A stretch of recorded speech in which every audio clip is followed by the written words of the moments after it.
চট্টগ্রামের সন্তান হাবিলদার রজমালির নাম কেউ বলে না, ইতিহাস থেকে নাই করে দিয়েছে। আপনারা তার নাম শুনেছেন? সিপাহী বিপ্লবে যদি দুইটা নাম থাকে, এর একটা মঙ্গল পান্ডে আর একটা হাবিলদার রজমালি, ইতিহাস পড়িও না, নতুন করে তৈরিও করি না, পাবলিকেশনও বানাই না, শুধু রাস্তা কাঁপাই দিলে হবে না ভাই। হাবিলদার রজমালি এই ব্রিটিশদের বিরুদ্ধে পার্বত্য অঞ্চলে যুদ্ধ করতে করতে পার্বত্য চট্টগ্রামের ঘোড়া নিয়ে ঢুকে গেছে। একটা সময় সঙ্গীহারা হয়ে গেছে, ব্রিটিশদের কাছে জীবন দিবে না, এই জন্য তিনি চিরতরে পার্বত্য চট্টগ্রামের ভিতরে ঢুকে গেছে। আর ব্যাক করেন নাই, তিনি মনে করেছেন যুদ্ধ করতে করতে প্রয়োজনে হারাইয়া যাব, তবু আমার স্বাধীন জীবন ব্রিটিশ বেনিয়াদের কাছে হত্যা হইতে দিব না। সেই হাবিলদার রজমালির সন্তান এই বীর চট্টলা। আমাদের ইতিহাস তো আমরা জানি না। দেখেন, সেই বিপ্লব যখন হারিয়ে গেল, আপনারা জানেন কিনা, ইতিহাস বলে বাংলাদেশে বড় বড় গাছে এমন কোন ডাল ছিল না গ্র্যান্ড ট্রাঙ্ক রোডে, যেই গাছের ডালে ডালে সিপাহী বিপ্লবের যেই সব সৈনিক এই বিদ্রোহে অংশ নিয়েছিল তাদেরকে ঝুলিয়ে ফাঁসি দেওয়া হয়েছে। তাদের বাবাকে, তাদের সন্তানদেরকে জগন্নাথ বিশ্ববিদ্যালয়ের সামনে বাহাদুর শাহ পার্ক গিয়ে দেখবেন, এখনো তাদের নাম লেখা আছে। আগে ছিল ভিক্টোরিয়া পার্ক, পরে আমাদের বাহাদুর শাহের নামে করা হয়েছে। গিয়ে দেখবেন প্রকাশ্য দিবালোকে গাছের সাথে ঝুলিয়ে আমাদের বিপ্লবীদেরকে ফাঁসি দেওয়া হয়েছে। শুধু তাই না, 5 দিন 7 দিন ধরে সেই লাশ ঝুলিয়ে রাখা হয়েছে, যাতে মানুষ দেখে শিক্ষা পায় আর কেউ কোনোদিন ব্রিটিশদের বিরুদ্ধে বিপ্লব বা বিদ্রোহ করতে না পারে। দেখেন, বিপ্লব জিতে যাওয়ার আগে আমরা যখন সামান্য ভুলে পরাজয় হয়েছে, আমাদের লাশ গাছে গাছে ঝুলেছে। এরপর মুক্তি আসতে আরো 100 বছর লেগেছে। 1857 সালে মুক্তি আসতে পারতো।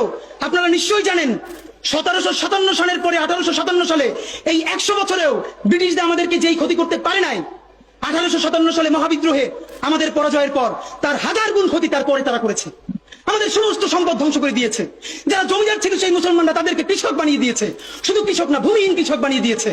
ভাইরা আমার, এই জুলাই যদি এটাকে বিপ্লবে পরিণত করতে না পারি, চূড়ান্ত যোগ্যতা অর্জন করে যদি এটাকে চূড়ান্ত পিকে যেতে না পারি, সামনে বাংলাদেশে আমাদের জন্য ভয়াবহ সে আর একটা সিপাহী বিপ্লবের করুণ প্রতি অপেক্ষা করছে।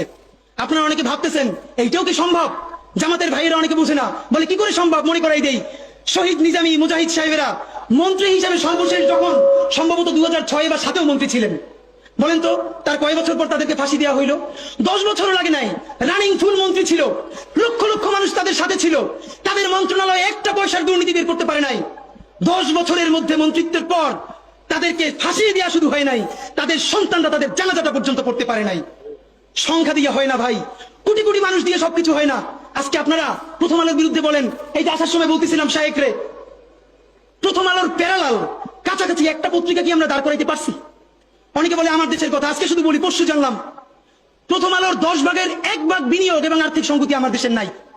5 কোটি টাকা হইলে আমার দেশে একটা নতুন প্রেস কিনতে পারে, তাইলে পত্রিকাটা ঠিক মতো ছাপাইতে পারে, ভাড়া লাগে না, সেই টাকাটাও তাদের নাই। ভাই, ভালোবাসা দিয়া পয়সার কাজ হয় না। 50,000 টাকা যে এই লোকটার স্যালারি, এই কাজ যদি 20,000 টাকা দিয়ে করাইতে চান, কোনদিন 50,000 টাকা রিপোর্ট এবং স্কিল আপনি পাবেন না। ওই 50,000 টাকাই লাগবে। মানুষ মাগনা কাটে 3 দিন, একজনের দাওয়াত খাওয়াই 2 দিন 3 দিন, তারপরে আর চলে না। আমাদের আর্থিক যোগ্যতা অর্জন করতে হবে। আমাদের অনেকগুলো প্রতিষ্ঠান লাগবে, একটা প্রতিষ্ঠান না। আমাদের ভাইদের সমস্যা কি জানেন? সে আজকে যদি হাটাজারি মাদ্রাসা দিয়ে কেউ একটা পত্রিকা বার করে, সেই পত্রিকাটাও সে জাতীয় মূলধারা বানাবে না, দেবে দৈনিক হাটাজারি।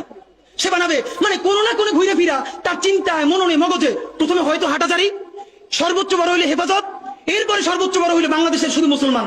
ভাইরা, এই মুসলমানের বাইরের যে জনগোষ্ঠী, সেটা কি আপনার না? আপনি ভাবেন এই দেশের আপনি প্রধানমন্ত্রী, তারপরে ভাবেন আপনার জনগোষ্ঠী কারা, আপনি সেরকম চিন্তা করেন। সুতরাং আমি কথায় অনেক ভুলভ্রান্তি বলতে পারি, কিন্তু বিশ্বাস করেন আমার কলিজা চিল্লেও আপনারা শুধু যেটা পাবেন সেটা হইল আমি চক্ষু বন্ধ করে দেখতে পাই। আমরা যদি যোগ্যতা নিয়ে 5-10 বছরের মধ্যে দাঁড়াইতে না পারি, এই ভিডিও, এই ছবি, এই শহীদ পরিবার, এই আহত, এদের জীবন তো শেষ। এদের পরবর্তী জেনারেশনকে পর্যন্ত কি ভয়ানক গণহত্যার শিকার হইতে হবে আমরা চিন্তাও করতে পারতেছি না।